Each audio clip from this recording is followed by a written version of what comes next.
One of the big things that I had to do to really fix my relationship with I'll just say my parents, because that was a relationship that was really bad. Like me and my dad, we were yelling, we were screaming at each other. My mum, same with my mum, but especially me and my dad. We really fell out. We didn't talk for a couple months, like at all. The one thing I found that was super, super important in reestablishing that relationship, and is often good for most relationships, but definitely for family, is you have to let go of your pride.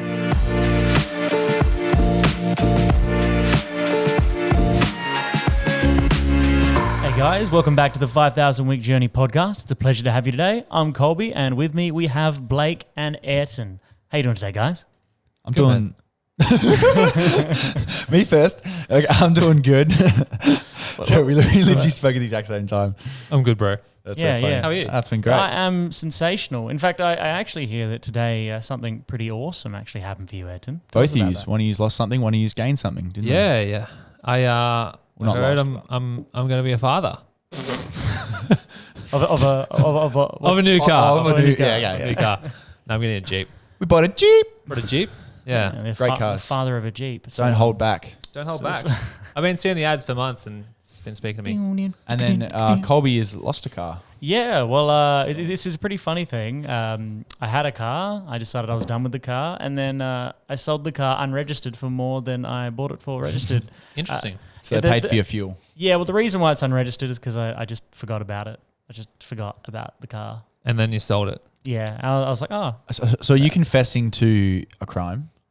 Is this confession? Is this a confession? No. Is it a crime? It's not a crime, is it? No. Some of your 5,000 weeks might be in jail or in the magistrate court. Yeah. This is my 5,000 week journey through prison. All right, but... For not registering a car.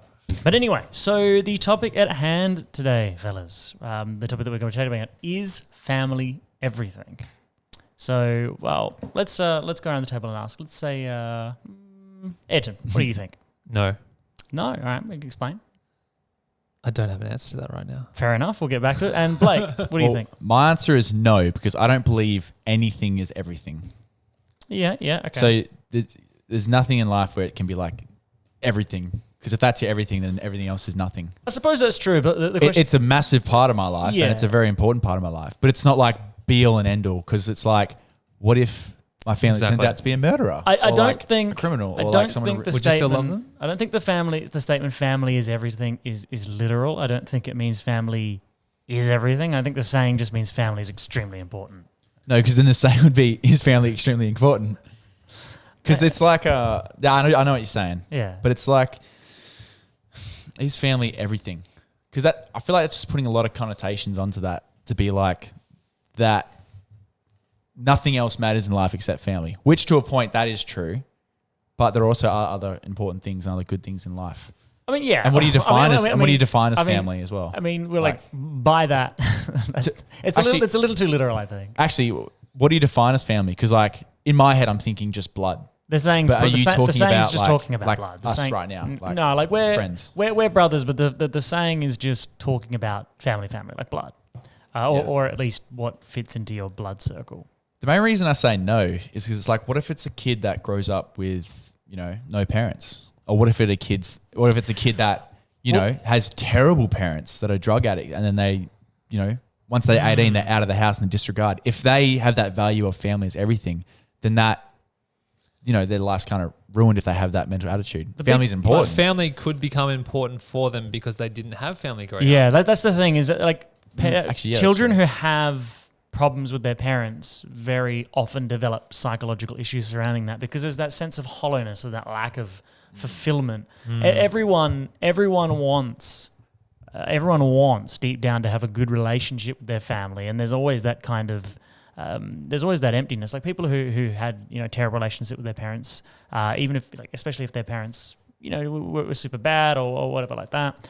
It's always they carry it with them, and so they go into their life and they've always got this baggage about the relationship they had with their parents, and trying to make peace with it. That's why making peace with your family and stuff like that always comes up as like topics, because it is so important to for you and your family to have those relationships, or if you can't have those relationships, at least somewhat be at peace with them. But everyone wants to have a good relationship with their. For me, the best way I can talk about. Yeah, what's it your answer? Yeah. So, yes?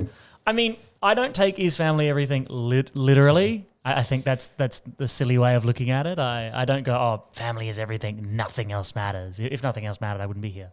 I'd just be at home with my parents. We're not your family. Going like, we're not your family? Mum and Dad, you're everything to me.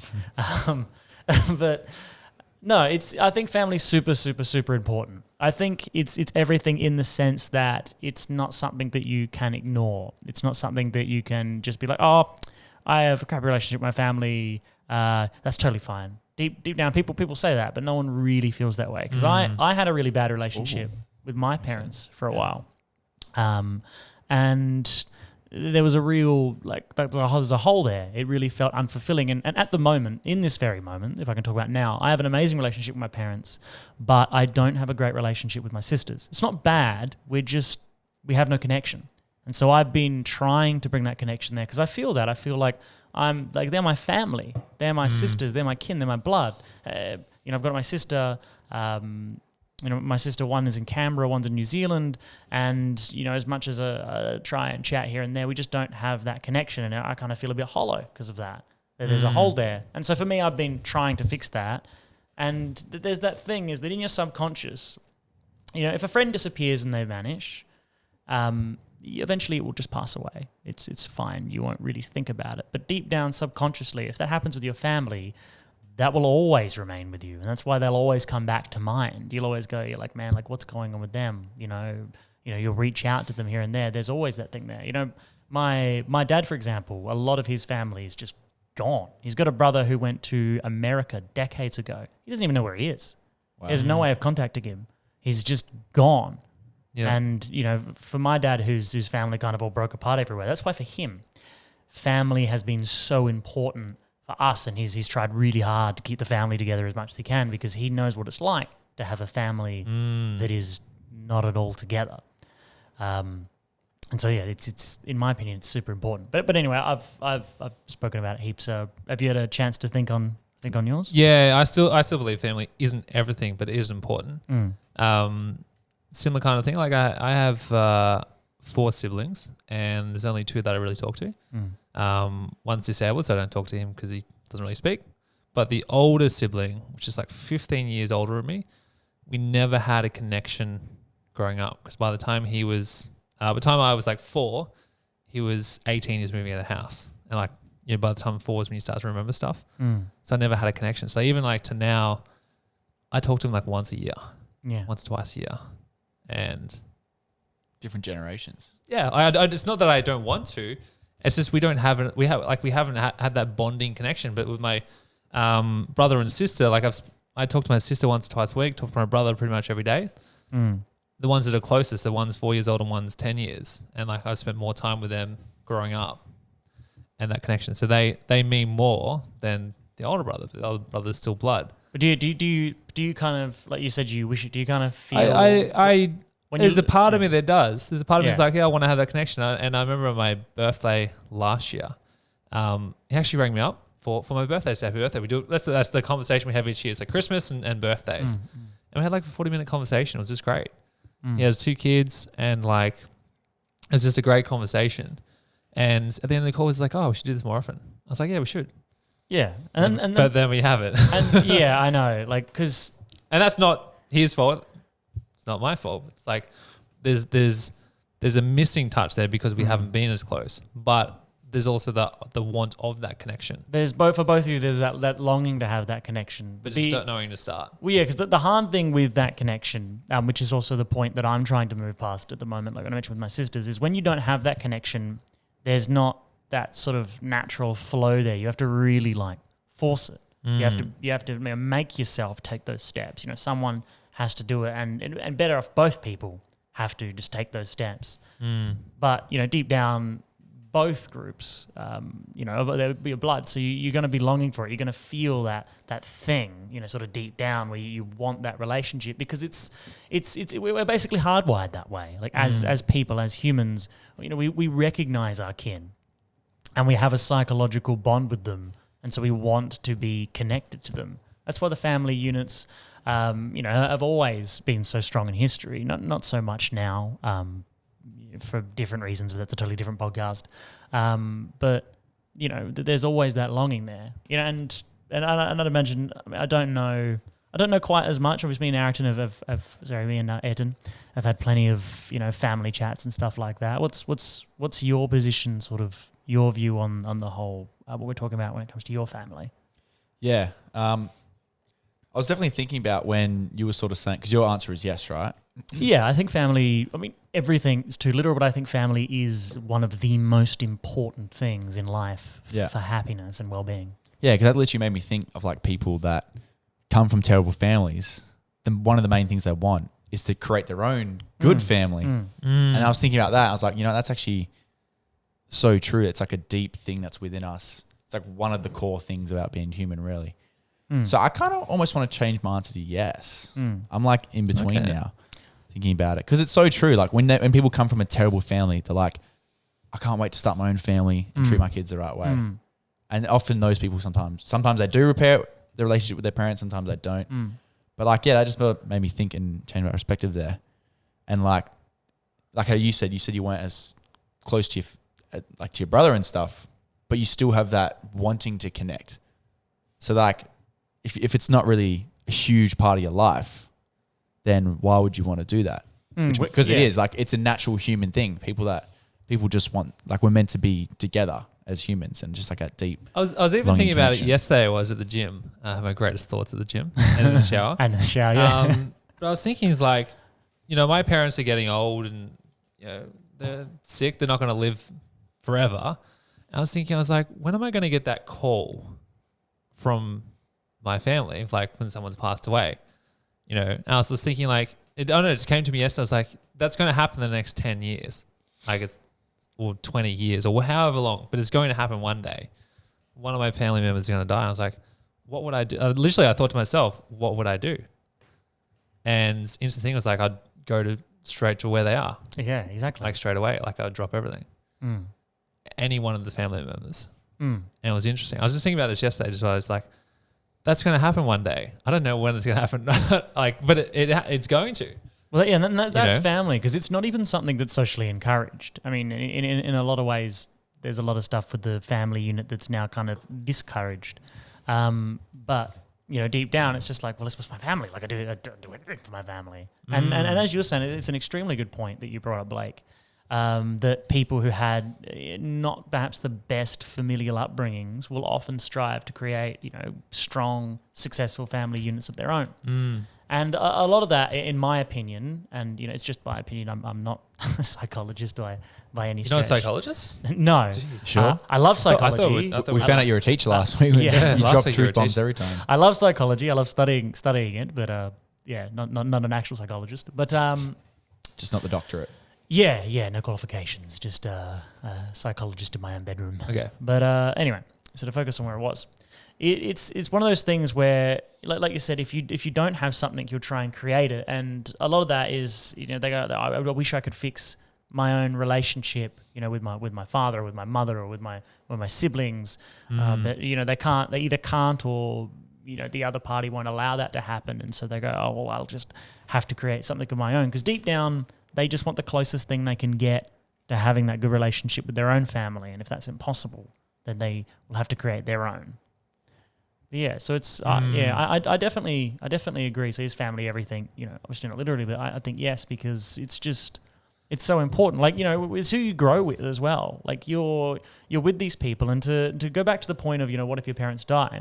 It's from family, but not always necessarily blood, primarily. But say your parents died when you were 3, and you say you make memories when you're 4, and by the time you're 4, you're with these 2 new adoptive parents. Well, to your psyche, they are family. They're basically blood in your mind, because they're what brought you up. They're what raised you. They're what you feel kinship towards, and so you're going to have the same bonds. It's exactly why older kids, when they go into foster care, usually have so many troubles, because they don't have that kinship, that blood sense with these new parents, and so they're longing for it because it's not there.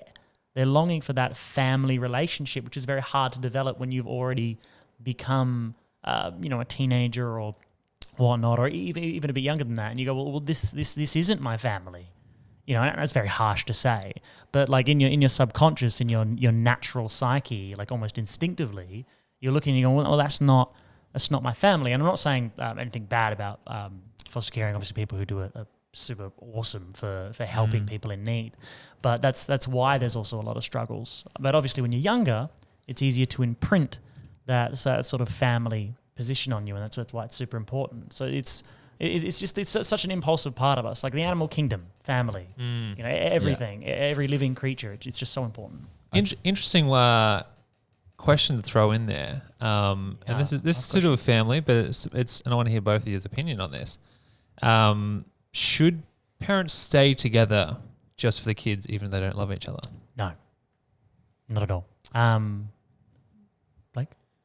I'll let you go first, but I think I agree with that as well. So I agree with that as well. Yeah, so it's no. And the reason why is you might make the counter argument, well, if family is so important, then why wouldn't you want to keep it together? And it's like, well, yes, family is super important, but we all value the happiness of our family, and that's because they're so important.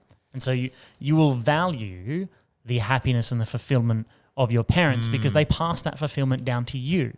Because when my family's doing well, I feel happy. I feel fulfilled on behalf of them. It makes me feel great. When they're struggling, I feel sad for them. Obviously, it doesn't make me sad, like generally speaking, in my life, but I feel it more deeply.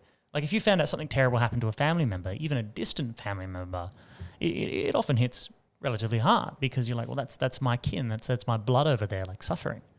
And but anyway, to focus on the main thing, as the biggest thing, like psychologists and such and such go on, is that it's very bad developmentally if you've got two very unhappy parents, because that's going to breed a bad upbringing. Because if it's a very unhappy household, it's going to project downwards. So it comes back down to the bad household, such and such. And so that's why you'll often have people making the mistake. If their parents broke up, they're like, oh, we have to stay together for the kids because my parents broke up. And it's like, whoa.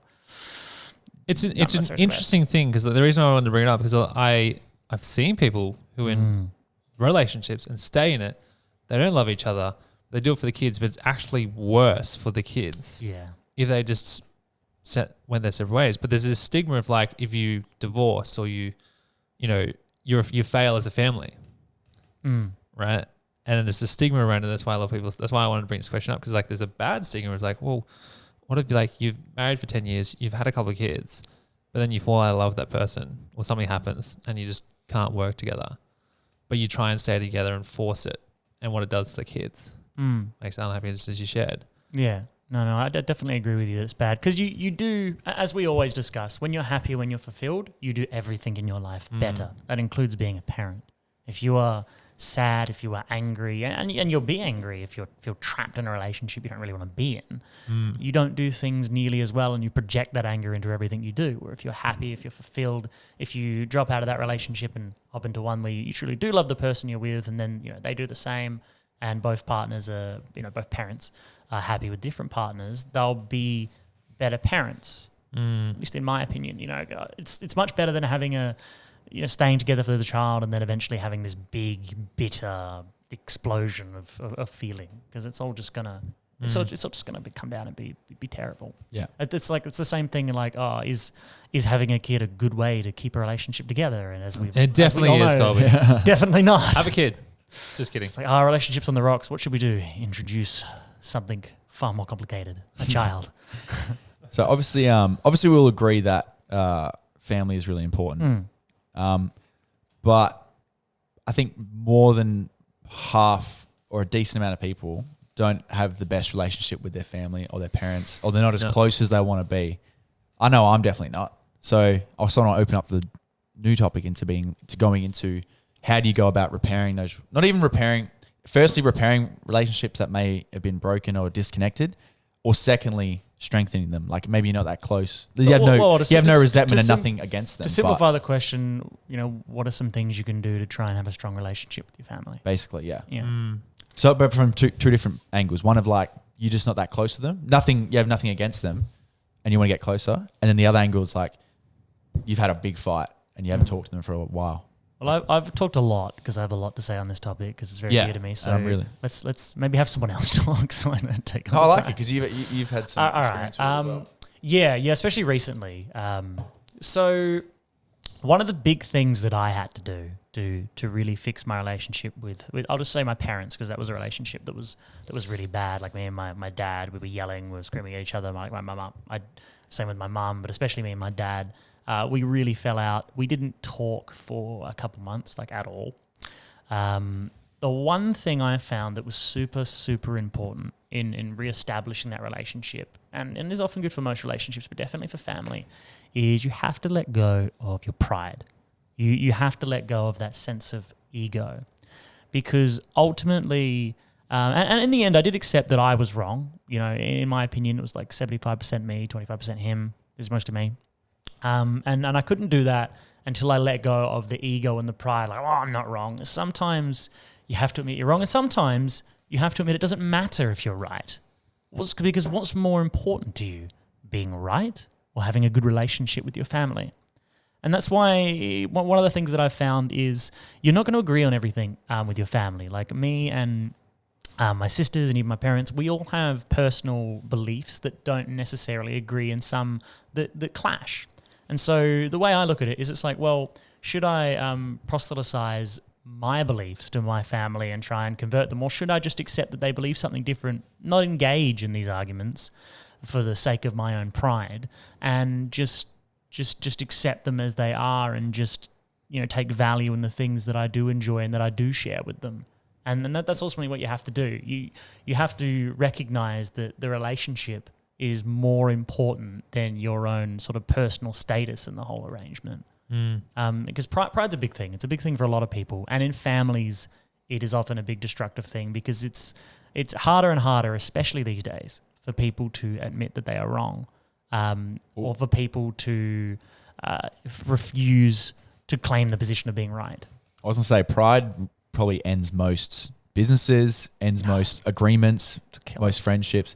That's really the only thing, because I remember hearing this one quote, and it was just saying, it only takes one person to end an argument, which is so true. Like if you're fighting with someone, all it takes is one person, even if they're 100% right, to just either not even say they're wrong, but just putting their ego aside, keeping that in check, and then actually doing things to repair that relationship. Because me and my dad are both kind of prideful people, which we both worked on. I think he's really worked on it, and I have definitely worked on it, because I've been very prideful, very, very arrogant in the past.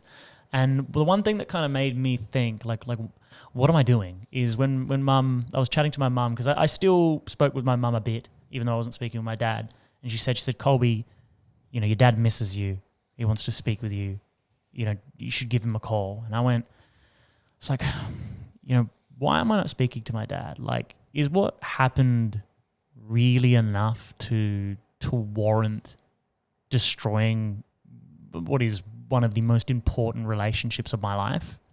And I sort of thought about it, and I was like, well, what was it all really about? It's just a stupid argument.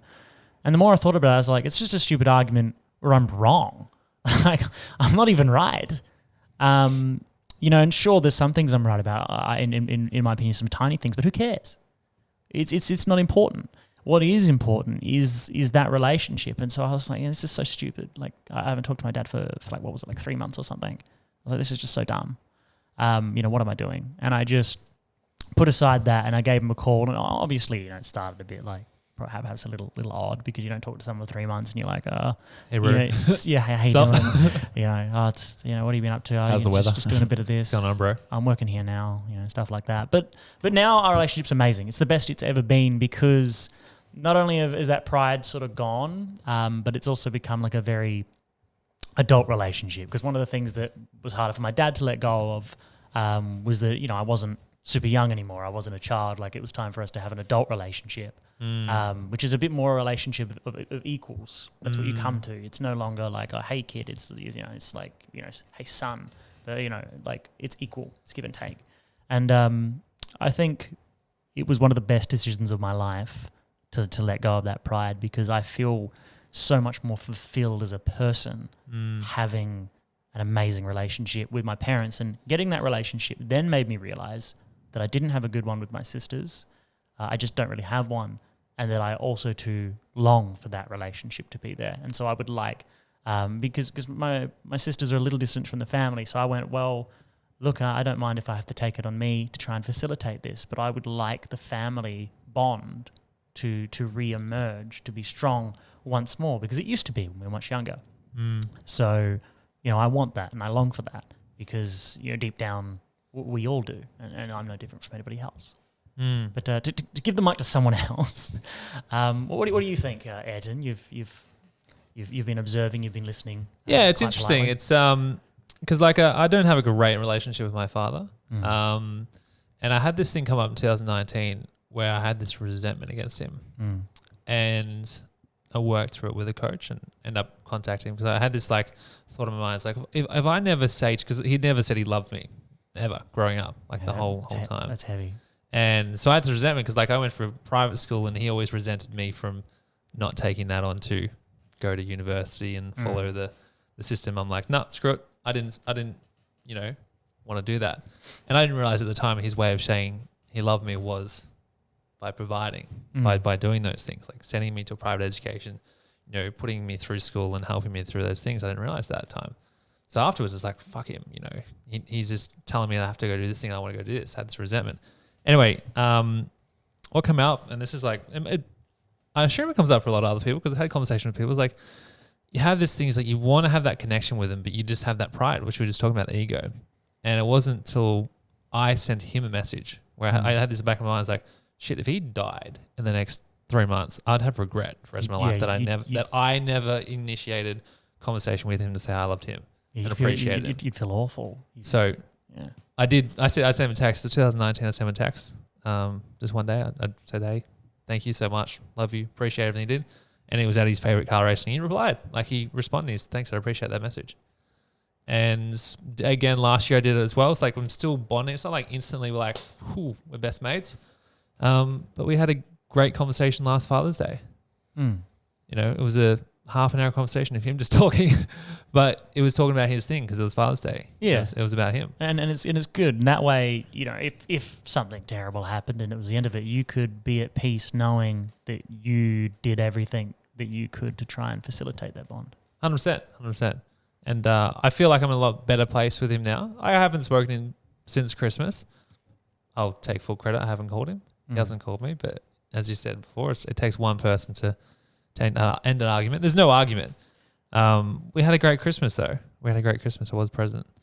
And I feel like, if he did pass away, I don't have regret anymore because I said what I needed to say and I built that connection. Even if he didn't, he responded, but not in the way that I would have loved him to. But it's still repaired a bit. And it's even even hearing from my brothers, had a conversation with my brother because I chat to my brother the one that's closest to me every couple of days, probably listen to this podcast. And he even says why don't you reach out and have that conversation with your father? Start that conversation. He's at his home, longing for that connection. But he's got his old background is German background, that stubborn, prideful father. Yeah. But I know that he would long for a conversation, and I could easily start a conversation with him about car racing, and he would talk for hours. It's always hard to be the person to take the first step, but the truth is most of the time the other person themselves is struggling with that. And if you are always willing to be the person to let go of your pride and take the first step in family and in anything, you will have a richer, more fulfilled life with richer, more fulfilled relationships, because you'll typically find that they'll internally sigh relief because they were just struggling and they couldn't take that first step themselves. But if you do that, if you're the one to do that, like you were, then you will find that fulfillment, and you will find that things actually tend to work out quite well. 100%. Here's a deep and real question. We're already deep, mate. We're deep. Yeah, we're going deeper. So we'll take turns answering this as well. We'll start with Colby. Sure. It's my time to shine today, is it? Podcast ends, your phone rings, both your parents are dead. Do you have any regrets? I would say no. Obviously you miss them, but no, I would say no. I have a thing for my aim, and I don't always do it perfectly, but I try my best, is I like Actually, what I would say I succeed at is I succeed at seeing my parents, going down and staying with them once every 3 weeks. Because for me, much like how I know we've only got like 5,000 weeks left, if I said I only saw my parents, 2 times a year and I was going to live for 100 years, I go, man, I don't think I'm going to see my parents, another 160 times before, We're even touching on that, because this is very relevant to the 5,000-week journey. Yeah. They don't have 5,000 weeks left. No. So actually, that's a good point. If I said, because my parents are, they look very young for their age, but they're coming on 60. So I think they're going to live to 100 at least, because they're just machines. But let's say that's where they go, and they live to 100, which is it's about 1,000. No, 2,000 weeks. 2,000 weeks. So if I saw them, twice a year for the 40 years that they had, I would only see them 80 more times. Like, think about that. Which is not much. Yeah, think about it. Where if I saw them, once every 3 weeks, that's so much more. That's so many more times and so much more effort I'm putting into seeing them. So anyway, to make a long story short, because it's actually funny. I had a conversation with my parents about what if they passed. It was about, we had a chat about the will not so long ago. And I was like, don't even talk about it. But I would not feel regret because I believe I have done everything I can, and I continue to do everything I can to have a good relationship with my parents, which I think will only improve as time goes on. Yeah. And I think that's a really important topic, because first time I ever heard of that was from a guy named Jesse Itzler, who was a big famous entrepreneur. And he basically said he used to only see his parents like once, twice a year. And he's like 40, so his parents are quite old. Yeah. So he said, my parents only have 10 years left, which means I'm only going to see them. I don't have 10 years with them, which sounds like a lot. I'm only going to see them 20 more times.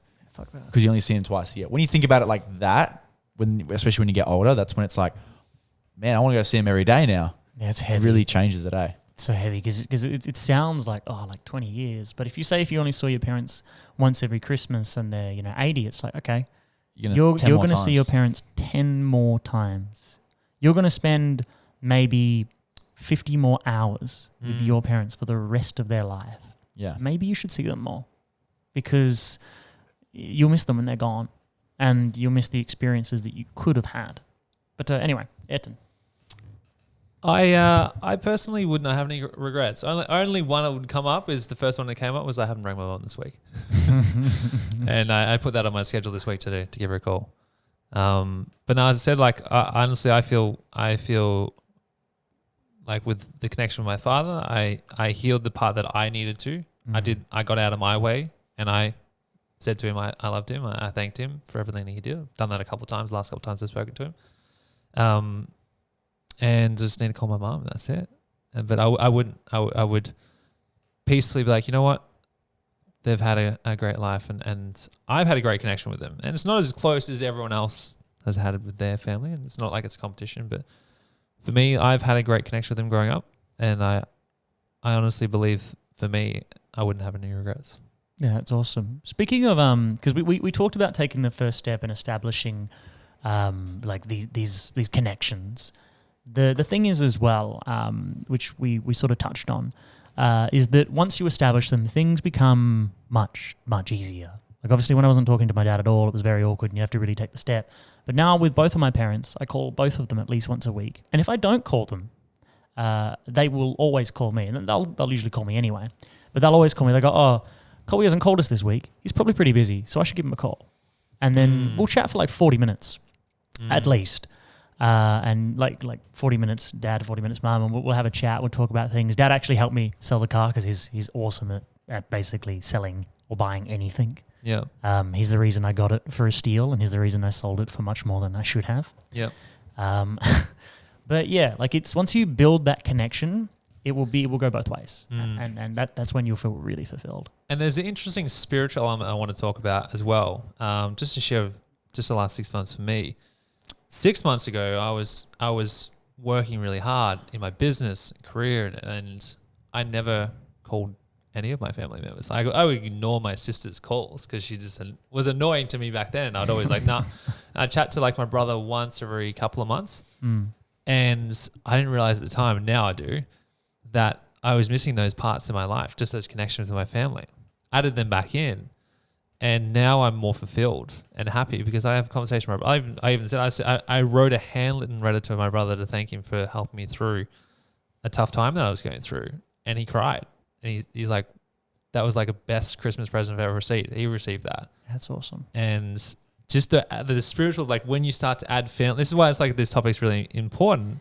Not everything, but it's important to have those parts, because when you add them into your daily life, having that conversation, because you don't know, they might die next week. And like that's why I'm peaceful with my parents, because like I've had those conversations. I'm also going to call my mum, and I'm actually going to call her after this now. But it's that example of like if you're lacking something in your life, have a look at your circle. Are you honestly having a conversation with your family, like a deep conversation, not just like, hey, how's your day been? It's like, are you asking them how their week is? Yeah, and it might not you might not directly see the benefit of it, but that connection is realistically what you're longing for, as we shared today. Yeah, if you have that, definitely more of it, it'll start to heal more wounds and unlock some more things for you. And I know it's for me, that's what's happened. Yeah, and I think Blake's question is a good question for everyone to actually look inside and ask themselves and go, you know, if my parents or my sister or my brother or some family member died tomorrow, would I have no regrets? Would I feel as if I had done everything I could, truthfully, and without, you know, trying to deceive myself into thinking otherwise? Would I truly believe I had done everything I could to facilitate a good, fulfilling relationship? And if the answer is not yes, do something about it. Take the step. It's like things. Let's analyze this. I think the main reason I asked it, and it's made me a bit sad now, because you both said you wouldn't have regrets. I'd have massive regrets. Well, tell us about that. Because I don't, I always struggle telling people how I feel, or like just saying anything. I'm sure you've experienced that. I know. Yeah. How I am. I'm very open. That's why me and Colby was like, we're open on this. Is why. Like I really, open up. I remember you yelled at me one time to open up, because like, bro, fucking share your emotions. Yeah. I actually got yelled at for something. I haven't even. Yeah. That's like something I've never really told anyone. With my parents, I just don't really have that. I have like a friend relationship with my parents. I don't really have that. Do you want a deeper connection? That you love each other. I didn't. Yeah, of course. Like everyone wants a deeper connection. That's sort of why I asked the question. Because like even with my brother and sister, like I barely talk to them. I only talk to them when like. Tell them you love them. I always find that so hard though. I don't know. I know it shouldn't be, but it's so weird that. No, it should be. It is. It is hard. We're not saying it's easy. Because like we're just not really a family that says that. But you we can just always. be. I know that's what I know. I definitely know I can be, but like I only talk to my brother and sister like if we like have a family dinner, which we didn't even organize. Yeah, and I get brought to, and it's different because I think I still live at home. Yeah, but yeah, like I would have huge regrets if they died. You tend to find, because there's so much unsaid. You tend to find when you leave home, you tend to long and tend to be willing to take the steps to make those relationships stronger even more, because now they're not in front of you all the time. And so you actually begin to feel genuinely distant from them. Yeah. Not just like you're physically distant now, not just emotionally. And so it all kind of compounds. But it is hard. It is a hard step. And I get you, because in a lot of ways, I used to be the same. I used to be very closed off before, perhaps a little more like Ayrton. I was just open. I can just put everything out there now. But it is hard. But, you know, that is the thing. And the first step is always to say, you know, like, I love you. Like my mum and my dad, we always say we love each other. You know, every time we talk, it's like, oh, see you, love you, man, have an awesome day. And then that's always there. That love is always there. Like I'm still very, very, very affectionate with my parents, hugs and, kisses and everything like that. Because it's family. It's very strong, very good, a lot of affection. And that's awesome. Like, me and my dad, I go see my dad. It's been a tough week. We'll come up and we'll just give each other a big, big hug. And it just feels awesome. It's like, like, I'm home. This is good. This feels I don't good. remember the last time I hugged my dad. Yeah, like it's... And one time when they went away for a week, we shook hands. Blake's taken a lot away from today. Yeah. Yeah. It's honestly, I think so this is we're quite deep, and for anyone listening, like this is it brings up some stuff to make you really think. Yeah, I didn't think we'll go on this deep today. This is why I sort of sat quiet a little bit. This is the depth. That's cool, man. Reach. You don't feel like it's and this is uncomfortable as well. Yeah, don't feel like, and I don't feel like you have to be completely open right now. And this is for anyone. Like we're all on different journeys. Like for me, I'm very open, as you would know. I fucking share everything. Sometimes too much. Too much, too much, which can be too much for other people as well, right? Yeah. And there's that's where like it can be scary for some people to open up to their parents or open up to their family and say they love them or have that connection because they're scared of rejection.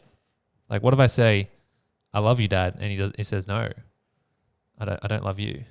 You know that. I know that's a yeah. That's the fear. That came up for me, but I had to let go of that fear. For me, I had to, because I did it for me, and then I was like, I was okay if he didn't say anything back.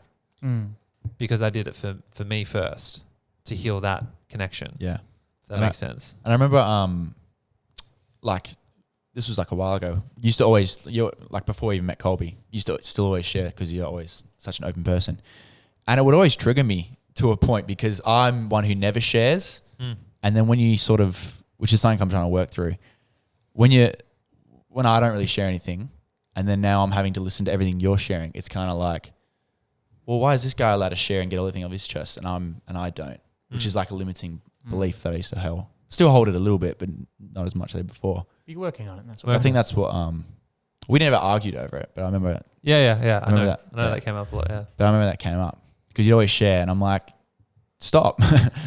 and that's only because like I never share, so it's like it was almost like resentment of like, how are you so open to sharing when I'm not? or like I just can't. I don't have the skill to do that, or like I don't have that thing. Because like putting his ego aside and stuff, like what you said to heal your relationship, that is a skill for sure. It is. It's not just like you just do it. Like it's like a thing that you have to learn and train, and it's like it's a way to go about it. It's uncomfortable. It's a fear to be conquered. Yeah. That's what it is. Just like you might be afraid of heights or water or fire because you're a perfectly rational person and fire is scary.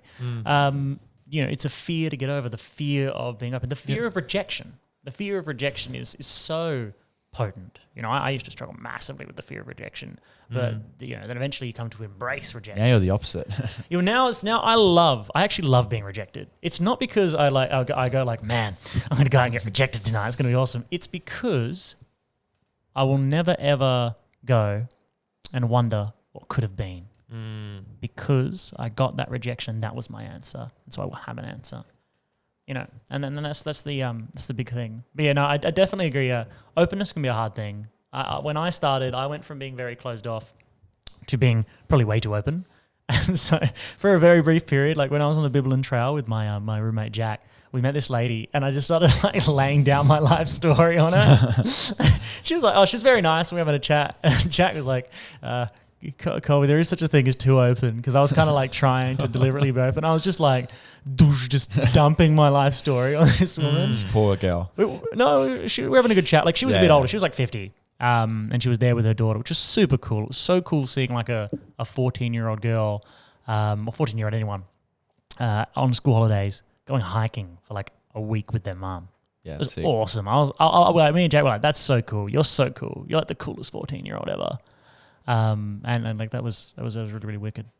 But yeah, being open to skill. But what's something, we've got to wrap up the podcast in a sec. Yeah. But what's something people can take away or try to implement? I think put aside, be willing to take the first step to put aside that pride. And think about that question that you asked, which is an awesome question, is if your family, let's say parents, because it's a very common one, if your parents, or your siblings, but if your parents died tomorrow, would you have regret? And if you feel like you would, honestly, then put aside your pride and take that first step. And change it. And it's linked to the name of the podcast. So, there's only 5,000 weeks, like the journey, right? But realistically, there isn't that left for your family. That's when parents. You're born, Yeah. The age you're now, if you're 30, 40, so like halfway. You don't know when someone's going to pass. And it's like, if you hold on to that, you'll live life with regret, and you don't want that. Don't look at it like you have time. Don't look at it like, oh, I can do it. I can do it in a year from now. Like, if you're listening to the podcast now and then you've had this spark of like, give your parent, like, I'm going to give my mom a call after this, right? Like, I'm going to take my own advice. I'm going to give my, I haven't chatted to her in a week and a half. Yeah. I already chatted to my parents today, actually. Yeah. This morning. It felt good. I enjoyed it. Anyway, like advice is like, if you've had it on your mind, step out of the way of your ego. Just let that go and just put on the ground for a second. Just just have that conversation. It might be someone that you need to have, like you're thinking about it. If you're listening to this or watching this, you know there's someone that you want to have that connection with. Give them a call. Yeah, awesome. Yeah, that's it. I think that's a huge key takeaway we can get from the podcast. It's definitely made me think about it. So 100%. That's it. I can see it right now in your eyes. I can hear it in your voice. Yes. Yeah. I can see the cogs. We've gone well deep, but that's good, man. No, that's very interesting. So for you guys at home as well, that's definitely a very important question. Like what happened? What would you have regrets if your parents would die? So let us know in the comments of what you guys thought of the episode. And you're a bit frazzled, aren't you? Yeah, someone else want to take it? I can take over the outro. Yeah, you go. Thank you so much, guys, for listening to this episode. If you're watching on YouTube or listening to it, this one is quite deep. We didn't expect it to go this deep. Yeah, I was meant to do the conclusion, but I couldn't. But I think it's a powerful conversation that needs to be had, and that's what this podcast is all about. It's having these conversations that make you think of the what if, because we don't have 5,000 weeks left. We have less than that. And how do you want to spend those 5,000 weeks? Do you want to spend it with regret, or do you want to unlock some things in your life? So like in this podcast, we want to open people to those channels of, healing wounds or opening up ideas, maybe starting that business or whatever it is. That's what this whole podcast is all about, is helping people unlock their true potential. And hopefully this talking about, your family and having that connection and how important it is. It's not everything, but it's important. That's my opinion, but it is important. So if you've enjoyed this podcast, make sure you comment down below. Click that like button, subscribe. If you're listening to this on whatever platform we put this on, Blake, make sure you follow along. And we look forward to seeing you guys in the next episode.